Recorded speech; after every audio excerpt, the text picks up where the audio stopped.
Olá, como está você? Tudo bem? É muito bom poder mais uma vez estar aqui para estudar com você a palavra de Deus. Eu aqui no momento em que estou gravando esse vídeo, numa manhã ensolarada de sábado, após muitas chuvas que terem acontecido aí nesse verão de 2022. E é muito bom poder, após a tempestade, desfrutar da bonança e gravar aqui com você nessa fresca e ensolarada manhã aqui nas montanhas. Mais esse vídeo de estudo da palavra de Deus. E como você já percebeu aí, o nosso estudo de número 114 tem como título o Estado Intermediário. Ele é um estudo composto por 16 perguntas e respostas, mais algumas notas. E pela imagem você já percebeu que vamos falar aí sobre o tema dos mortos na Palavra de Deus, nas Sagradas Escrituras. Então eu convido a você que se ajoelhe para orar juntamente comigo em sinal de reverência, em sinal de adoração também, perante Deus, o nosso Pai, e o nosso Senhor e Salvador Jesus Cristo. Vamos orar? Pai Santo, Deus amado, em nome de nosso Senhor e Salvador Jesus Cristo, nós te oramos, nós te adoramos e também adoramos ao seu Filho. E agradecemos por podermos estudar mais uma vez a Tua Palavra através deste vídeo com os nossos telespectadores. Portanto, te peço a bênção do dom de Seu Divino Espírito, para que compreendamos este tema tão importante da Tua Palavra, tema este que não é compreendido por muitas pessoas, causando confusão mental, causando enganos de toda sorte. Mas eu te peço, ó Pai, que este vídeo não seja em vão. Que, se não muitas, pelo menos se uma pessoa, Pai, que está assistindo esse vídeo, compreender este assunto e aceitar a verdade, todo o esforço para gravá-lo e para disponibilizá-lo já terá sido válido, ó Pai. Portanto, eu te peço que abençoe os nossos telespectadores. Abra as mentes, ó Pai. Conceda entendimento por meio do Teu Divino Espírito. É o que eu te suplico em nome de Seu Filho Jesus. Amém, Senhor.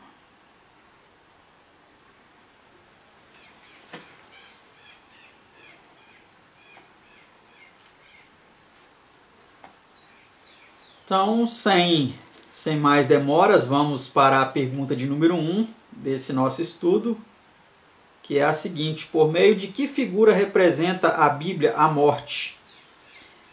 A resposta é essa que já aparece em sua tela. Não quero, porém, irmãos, que sejais ignorantes acerca dos que já dormem.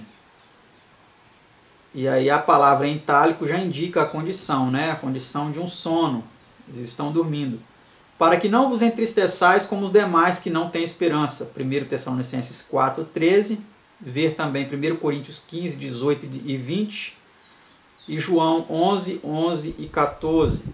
Em sono profundo está-se inteiramente inconsciente. O tempo passa sem se sentir, e as funções mentais ativas, quando se tem consciência, ficam inteiramente suspensas.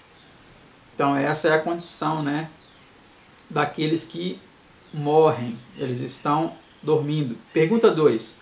Onde dormem os mortos? Vamos ver onde eles dormem. E muitos dos que dormem no pó da terra ressuscitarão. Daniel 12, verso 2. Ver também Eclesiastes 3, 20 e 9 e 10. Então, os que morrem, eles não dormem no céu ou no inferno ou em qualquer outro lugar no purgatório. Não, eles estão dormindo no pó da terra. A Bíblia é muito clara nesse sentido, não é? Pergunta 3. Por quanto tempo dormirão eles ali? Assim o homem se deita e não se levanta, até que não haja mais céus. Não acordará nem despertará de seu sono. Jó 14, versículo 12. Olha que interessante. Então, até que não haja mais céus. E a gente sabe que os céus que agora estão aí, eles vão passar, né, quando Jesus voltar. Vão passar com estrepitoso estrondo, como diz lá em o apóstolo Pedro, em uma de suas epístolas. Pergunta 4. Que disse Jó esperar depois da morte? Vamos ver. Morrendo o homem, porventura tornará a viver? Todos os dias de meu combate esperaria, até que viesse a minha mudança. Jó 14, versículo 14. Então, Jó, ele esperava que viesse a sua mudança quando ele morresse, né? E ele faz a pergunta aí, retórica, né? Morrendo o homem, porventura tornará a viver? Todos os dias de meu combate esperaria até que viesse a minha mudança. Vamos para a pergunta 5, então, para compreendermos melhor. Onde disse ele que haveria de esperar? Vamos ver. Se eu esperar, a sepultura será a minha casa. Olha que interessante. Nas trevas estenderei a minha cama. Jó 17, versículo 13. Então aí, 3 capítulos adiante, né, daquele anterior que nós lemos, Jó capítulo 14, aqui no capítulo 17, versículo 13, ele diz que ele vai esperar, iria esperar, né, como cremos que ele já está esperando, na sepultura, que será a casa, e que é a casa, e que será, para aqueles que estão vivos, e um dia vão morrer, a casa daqueles que nessa condição vão chegar, a condição de morte, de sono, né? Pergunta 6. Estando neste estado, quando sabe alguém acerca dos que ficam vivos? Vamos ver. Os seus filhos recebem honra sem que ele o saiba, ou são humilhados sem que ele o perceba. Jó 14, versículo 21, tá vendo? Então, falando aí sobre os mortos, ele diz que os filhos dessas pessoas, dos que morrem, eles vão receber ou honra ou humilhação sem que eles saibam de nada disso. Então, essa ideia de que os mortos, eles estão olhando por nós, as pessoas falam assim, ele morreu, agora está lá olhando por nós. Meus amados, isso é um engano. Isso é um engano. Isso é um equívoco. Para ser mais brando, isso é um equívoco. Isso não é correto. Essas aparições supostamente de pessoas que morreram, isso são sinais de anjos caídos para levá-lo ao engano. Não caia nessa. Porque a Bíblia ela é cheia de textos que diz que os mortos eles não sabem de nada, que nenhuma honra, nenhum ódio, amor, nada eles experimentam mais. Vamos para a pergunta 7. O que acontece na morte aos pensamentos do homem? Vamos ver então o que acontece aí com os pensamentos do homem na morte. Sai-lhes o espírito, eles tornam-se em sua terra. Naquele mesmo dia perecem os seus pensamentos. Salmo 146, versículo 4. Muito claro, né? Não resta aí nem explicação, porque as Sagradas Escrituras são claras. Tão simples para se entender que até uma criança consegue entender. Pergunta 8. Sabem os mortos alguma coisa? Vamos ver. Porque os vivos sabem que hão de morrer, mas os mortos não sabem coisa nenhuma, nem tampouco terão eles recompensa, mas a sua memória fica entregue ao esquecimento. Eclesiastes 9, versículo 7. Muito claro também, né? Só não entende e não aceita quem não quer. Por isso eu rogo a você, se você está sendo enganado por espíritos de anjos caídos,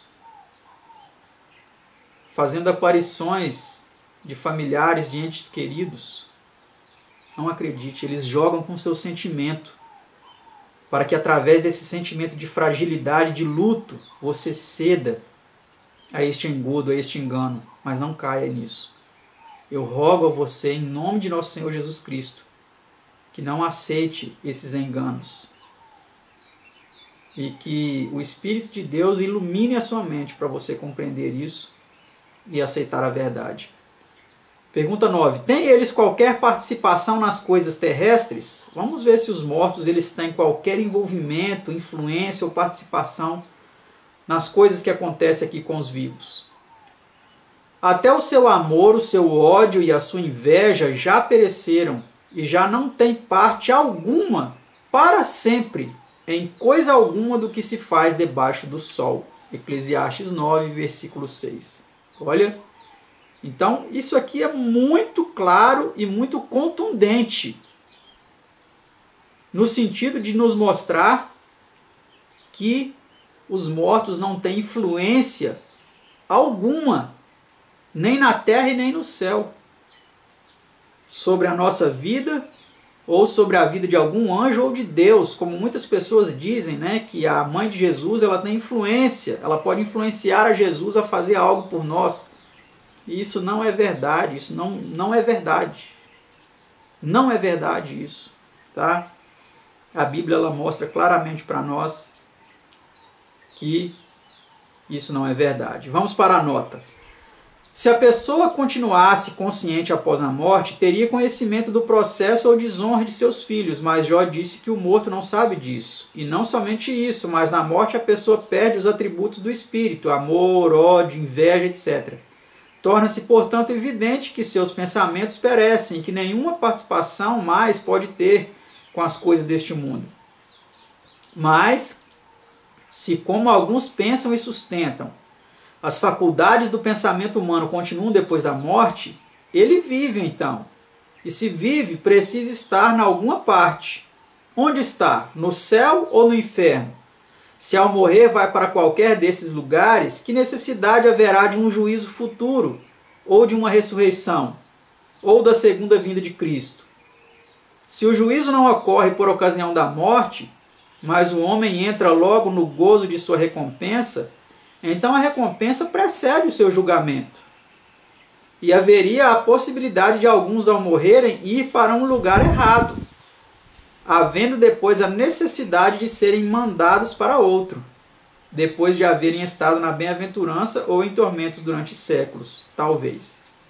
Então, meus amados, através dessa nota fica claro aí a falta de nexo, a falta de lógica, né? A falta de realismo nessa teoria.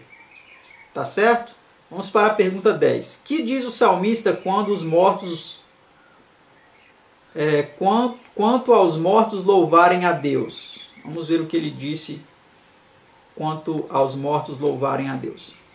Os mortos não louvam ao Senhor, nem os que descem ao silêncio. Salmo 115, 17. Então essa ideia de que a pessoa morre, vai para o céu e vira um anjinho lá tocando harpa, cantando louvores a Deus, meus amigos, isso é mentira. Isso é um engano. Tá? A Bíblia é clara em nos mostrar isso. Né? A palavra de Deus, a autorizada e sólida, suficiente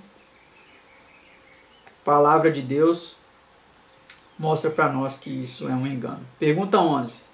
Morto alguém, quanto sabe acerca de Deus? Porque na morte não há lembrança de ti. Salmo 6, verso 5. Não há sequer uma lembrança de Deus, como já se viu. Os ensinos bíblicos apresentam os mortos como estando a dormir. Caso estivessem no céu ou no inferno, teria sido correto fazerem essa comparação? Lázaro, a quem Jesus amava, estava no céu quando o Salvador disse: Lázaro, nosso amigo, dorme. João 11, versículo 11. Lázaro estava no céu?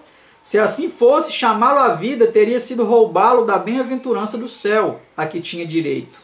A parábola do rico e de Lázaro, registrada em São Lucas 16, foi apresentada para ensinar não o estado consciente na morte, mas que a riqueza de nada servirá no juízo, a menos que haja sido usada para fins retos e de beneficência, e que a pobreza não excluirá ninguém do céu. Então aquela parábola, né, do rico e de Lázaro, ela é usada por muitas pessoas para tentar justificar que ao morrer o homem vai para o céu ou para o inferno. Mas o objetivo daquela parábola não é aquilo. O objetivo daquela parábola não é mostrar para onde o homem vai após morrer, mas é usar de um pensamento da época, né, para mostrar, como vem falando nessa nota aqui, né, que a riqueza de nada servirá no dia do juízo. Não adianta você ter dinheiro, porque isso não vai comprar a sua absolvição no dia do juízo final. A menos que você tenha usado esses recursos para o bem, né, para fazer o bem às pessoas.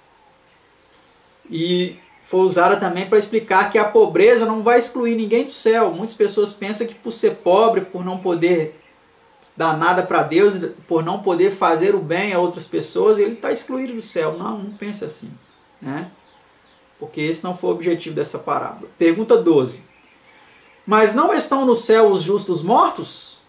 Vamos ver o que a Bíblia diz. Porque Davi não subiu aos céus, Atos 2,34. Ver também Hebreus 11, que fala ali de várias pessoas que ainda não alcançaram a eternidade, mas que elas estão aguardando para alcançar juntamente conosco, os da última geração, né?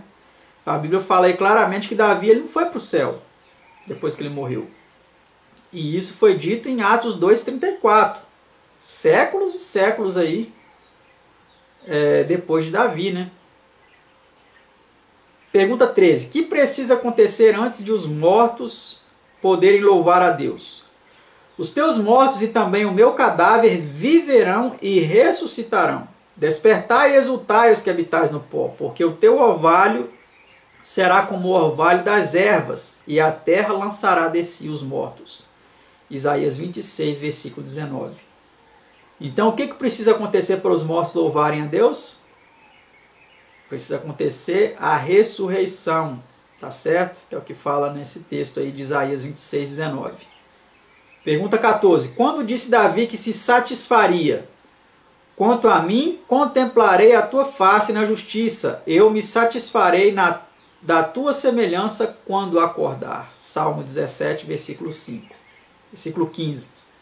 Então Davi ele disse que quando ele acordasse do sono da morte, né, ele se satisfaria da semelhança, porque aí ele teria totalmente a sua vida restaurada à imagem e semelhança de Deus, né?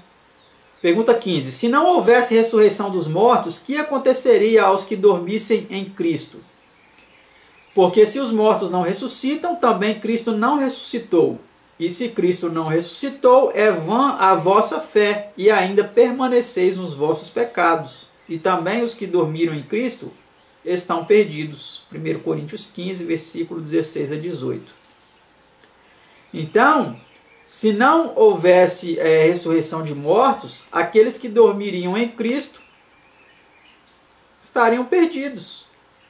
Por quê? Porque se não tivesse ressurreição, para que servir a Deus? Para que servir a Cristo, se não tem ressurreição? Então, é isso que o apóstolo Paulo nos fala aí em 1 Coríntios 15, né, 16 a 18. Penúltima pergunta, pergunta 16. Quando ocorrerá a ressurreição dos justos? Porque o mesmo Senhor descerá do céu com alarido, e com voz de arcanjo, e com a trombeta de Deus. E os que morreram em Cristo ressuscitarão primeiro. Isso está em 1 Tessalonicenses 4, versículo 16. Então, se como é declarado em Eclesiastes 9,5, os mortos nada sabem, eles não têm conhecimento algum da passagem do tempo. 6.000 anos passados na sepultura não são para o morto mais do que um pestanejar de olhos para o vivo. Para eles, o estado consciente, que é o nosso único meio de medir o tempo, não mais existe. E parecer-lhes-á ao acordarem que nenhum tempo passou. Nisso consiste o mais confortador pensamento da doutrina bíblica do sono da morte, isto é, de que na morte não há consciência da passagem do tempo. Para os que dormem em Cristo, seu sono, quer longo, quer curto, ou quer de 1.000 ou 6.000 anos, será como se o momento da triste despedida fosse seguido instantaneamente da alegre reunião na presença de Jesus em seu glorioso aparecimento e na ressurreição dos justos. Deveria ser também um pensamento confortante para todos quantos sentiram na vida ansiedade e aflição por mortos amados que persistiram em pecados, o saberem que eles não estão sofrendo em tormentos, mas, como todos os outros mortos, estão tranquilamente repousando na sepultura. Jó 3,17. Por outro lado, a felicidade que se pudesse gozar no céu seria desfeita, como se pudesse olhar a terra e ver amigos e parentes sofrendo perseguição, necessidade, frio e fome ou lastimando seus mortos. Os caminhos de Deus são os melhores, isto é, que toda percepção, sensação, atividade, pensamento e consciência cessam por ocasião da morte, e que todos devem esperar a ressurreição para entrar no gozo da vida e da recompensa eternas. Ver Hebreus 11, 39 e 40. Então eu espero que vocês tenham entendido este estudo. Eu espero que, se não muitas, pelo menos uma única alma, você aí que está me assistindo, para você que eu estou falando, que talvez acredite em espíritos de mortos que ainda têm influência sobre os vivos, ou que foram para o céu, para o inferno ou para o purgatório, renda-se à verdade, aceite a verdade em Cristo Jesus e abandone este erro. E que Deus abençoe a todos nós para que possamos juntos estar nos preparando para aquele grande dia, quando Cristo voltar nas nuvens dos céus, juntamente com o Deus Todo-Poderoso, porque Jesus virá ao lado do Todo-Poderoso, né? Com todos os anjos nas nuvens dos céus, para buscar aqueles que morreram como justos nessa terra. Que nós nos preparemos para este momento. E que Deus abençoe a você para que você esteja lá, porque eu também quero estar lá. Para que juntos vivamos eternamente ao lado de Deus, de Cristo, dos santos anjos e de todos os redimidos aí, de todas as eras, desde o início da humanidade. Que Deus abençoe a todos vocês, a todos nós, né? E até o próximo estudo, se assim Deus nos permitir. Tchau!